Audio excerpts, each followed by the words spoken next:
Okay, well, most people, number one, they get up in the morning and the first thing they do is they think about the problems in their life. And those problems are memories from the past. So the moment they think about their problems, they're thinking in the past, right? Every one of those problems has an emotion attached to them, so they start feeling unhappy or unworthy or whatever. And how you think and how you feel is your state of being. So most people's entire state of being is in the past when they start today.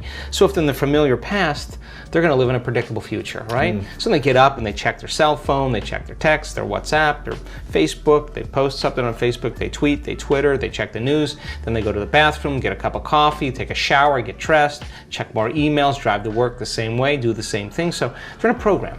They've actually lost their free will to the program. Wow.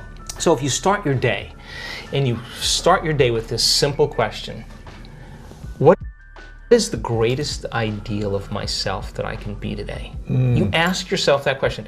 And now listen, your body's gonna go like, well, we gotta get a cup of coffee, and you gotta tired, I'm tired, yeah. and you gotta go, body, you're not the mind, I'm the mind right now. You're gonna sit here, I'm gonna feed you, you're gonna get your coffee, you're gonna do all those things, but right now, this is my time. You're gonna obey me, right?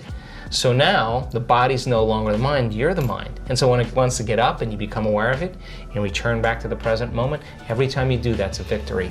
Wow. And you're changing some aspect of yourself. So then, ask yourself, I do this all the time, write down 4 thoughts that you're gonna stay conscious of the whole day. I can't, it's too hard. You'd be surprised the moment you become conscious of what those thoughts are, how unconscious you've been to them all day, for weeks on end.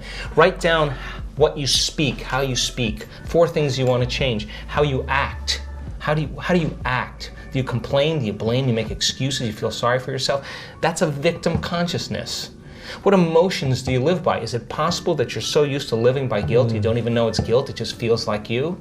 Do you allow your energy to drop? Become conscious of those states of mind and body and review them and say, this is the old self. Then say, what thoughts do I want to fire and wire in my brain? And start firing and wiring and start feeling it. What behaviors will I demonstrate today? What choices will I make? One day, one lifetime. And just like you did, rehearse them. Rehearse the whole entire thing. Begin to install the neurological hardware in your brain. And if you keep installing it, the hardware is going to become a software program, and you're going to start thinking and acting that way. And then here's the tough part. Can you teach your body emotionally what your future is going to feel like before it's made manifest? And don't get up until you feel that way. Now, practice that for a few days, and then see if you can stay in that state and watch all of a sudden all those weird doors start opening for you. Synchronicities. Synchronicities, whatever they are. Number 2, take a time at the end of your day, before you lay down, and give thanks for your life and feel gratitude and really teach your body what it feels like. The emotional signature of gratitude, when gratitude means you're getting something. If I give you something that's of value, you would say thank you because you would feel it, right? So when you're receiving, you're giving thanks. So gratitude is the ultimate state of receiving. So then people only accept, believe, and surrender to the thoughts equal to their emotional state. So if you're in a state of gratitude, every thought's going to make it right down into your body. If you're saying, I'm healthy, I'm healthy, I'm healthy, I'm wealthy, I'm wealthy, I'm wealthy, and your body's programmed in negativity, it's saying, no, you're not, no, you're not, no, you're not, that thought's going to stop right here. So as you elevate your state, there are about 1,200 different chemical reactions that go on in the body that begin to restore and repair the body in a state of gratitude. And so we've done the research to prove that. 10 minutes and just feel it with all of your heart. That's it. Wow. Third thing, and very important, take time, whenever it is, sit down, close your eyes, and begin to just open your awareness to the space around. Just sense it and pay attention to it and become more aware of it. The act of opening your awareness begins to reduce the stress hormones and creates more coherent brainwave states. And I'm doing it right now, and it's just a practice. It's just a practice. And the more you do it, the better you get at it. Wow. No doubt about it. I believe that life is our initiation.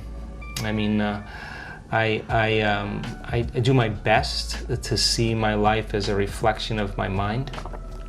And I think that, life is our greatest teacher. You have to ask myself this question every day. At what point do I stop believing that I create my life? Well, what is that point? So I'm always pushing that envelope a little bit more.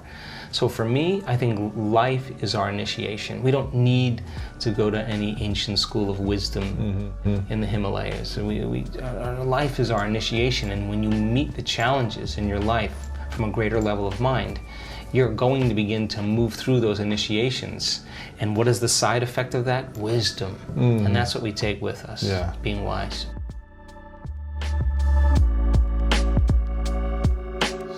Ooh, wow. Number one is that the divine lives in every human being, and that we have to make an effort to connect with it every day. And when we do, it answers the call in ways that we would just never anticipate. And I know that to be the truth, and that nobody is so special to be excluded from that phenomenon. Number two is that we are the creators of our lives and not the victims of our lives.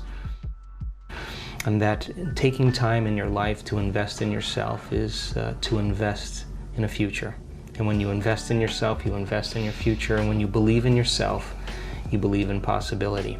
And I think that everybody secretly believes in themselves. And so taking time to understand that we are just works in progress, and to find time to forgive ourselves and to forgive others, start fresh the next day, is a blessing. And finally, I think that it's not our purpose in life to be popular or successful or beautiful or intelligent. Our purpose in life is to remove those blocks, those veils, those limitations that stand in the way between us and that divine intelligence. And when we do, it begins to make its way through us, and we become more like it. We become more loving.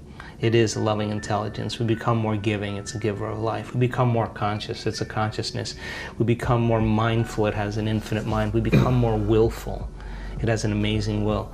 Its nature becomes our nature. Its mind becomes our mind. And then we don't have to try to be liked or try to be important or try to be recognized.